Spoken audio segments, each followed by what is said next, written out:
My classmate constantly bullied me for having low grades, so I took his place as the top student. I, F. 16 have an IQ of 190. My parents told me that I was born a genius. I learned how to read at 7 months and I can speak 3 languages at the age of 4. However, I am exceptional at my memorization skills. I can memorize anything within minutes or even seconds of studying. So throughout my childhood, I always performed exceptionally in class. I often get perfect marks in exams, quizzes and other stuff though. I am not really good at sports or anything related to pay.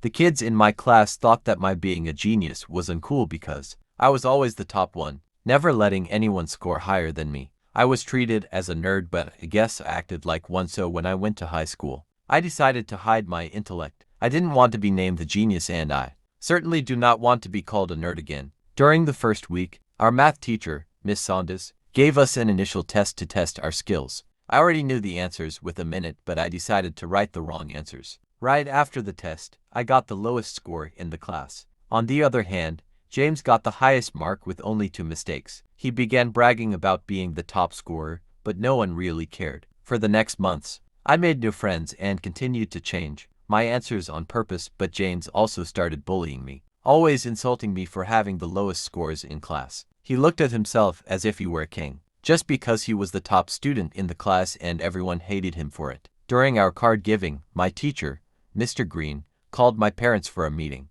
I see where this is going. He explained to them how I constantly get failing grades and I have to get my grades up to pass this class and survive this school year. On the way home, my parents burst out asking why I failed my classes on purpose. I said that I did not want to be called a nerd anymore. They just sat in the car speechless until we got home, and I know that they were more disappointed than angry. I also just sat there, thinking if I want to end this act. When I went back to class, I saw loser written in bright red ink on my table. I saw James snickering at the back end of the classroom. He then came up to me saying as loudly as he can, "I heard your parents' conversation last week. I can't believe you're failing class." Oh wait, I actually do, because you're pathetic. You can't even solve a simple math problem if it was the end of the world.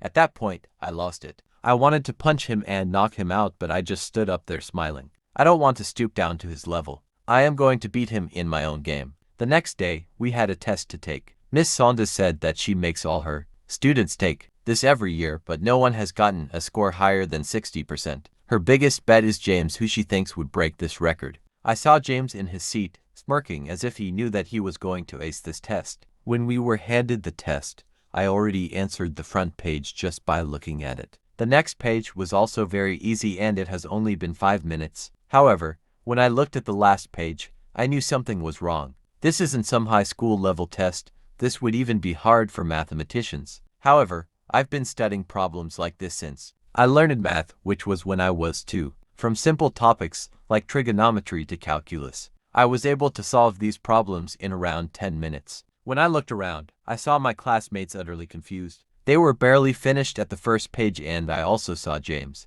answering the final page questions, but I can see the frustration in his eyes. Once the tests were marked, Miss Saunders gave back our test with scores to Sarah, to Lindsay, to Connor, to James, and finally to me. She said that one student was able to break that 60% record. It was James. He scored 73%. I was confused why I wasn't called. Did I miscalculated the problems? But then Miss Saunders said, however, there is another student who did not only break the record, but became the first student to ever reach a perfect score in my test. And with that, my name was called. All of my classmates cheered for me except James, who furiously said that I cheated. I guess it was hard to believe that someone who had consistently low marks would suddenly get a perfect score, so I decided to stand up. I gave him my test and asked him to read the last page questions out loud. I then proceeded to explain to the whole class my equation, how I got the answers to this problem. And so, there were no more objections. For the next days, I consistently aced all of the tests and I replaced James as the top student.